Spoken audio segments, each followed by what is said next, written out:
सियावर रामचंद्र शंकर हरिओम। कि यदि यही विधि दुखित प्रजेश कुमारी, अकथनीय दारुण दुख भारी। बीते संवत सहस 87, तजी समाधि शंभु अविनाशी। इस प्रकार से दक्ष प्रजापति की कन्या दुखी, और उसका दुख ऐसा कठिन था कि वर्णन नहीं हो सकता। यह कथा भगवान शंकर पार्वती जी से ही बोलते हैं, और तुलसीदास जी ने रामायण लिखा है। तो उसका अर्थ यह है कि दक्ष प्रजापति अर्थात प्रजापति की कन्या को बहुत अधिक दुख हो रहा है, और उसका दुख ऐसा था कि वर्णन नहीं हो सकता। इसी प्रकार 87,000 वर्ष बीत गए, तब अविनाशी सदा शिव जी ने समाधि त्यागी। कि राम नाम शिव सुमिरन लागे, जानहु सती जगत पति जागे। जाय शंभु पद बंदन कीन्हा, सन्मुख शंकर आसन दीना। राम नाम का शिव जी स्मरण करने लगे। भगवान शंकर की समाधि जागती है, और जागते ही भगवान राम का स्मरण करने लग जाते हैं। तब सती ने जाना कि जगत पति जागे, अर्थात भोले बाबा अब समाधि से जाग गए हैं।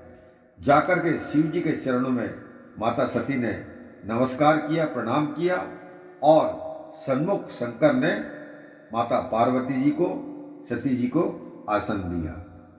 कि लगे कहन हरि कथा रसाला, दक्ष प्रजेश भये तेहि काला।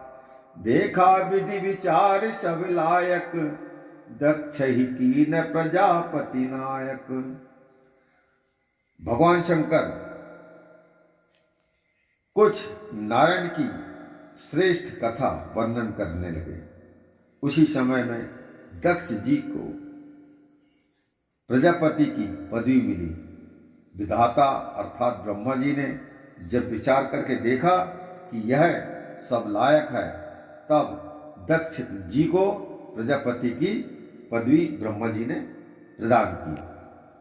कि बड़ अधिकार दक्ष जब पावा, अति अभिमान हृदय तब आवा।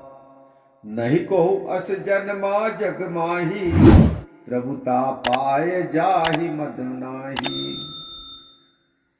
भगवान शंकर कहते हैं, पार्वती यह कथा सुनिए कि दक्ष ने जब बड़ी पदवी पाई, तब हृदय में बड़ा अभिमान आया।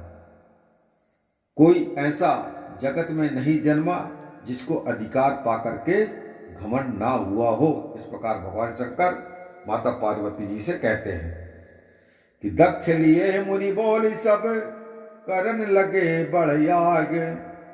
नेवते सादर सकल सुर, जे पावत मक भाग। लखन सिया रामचंद्र की जय।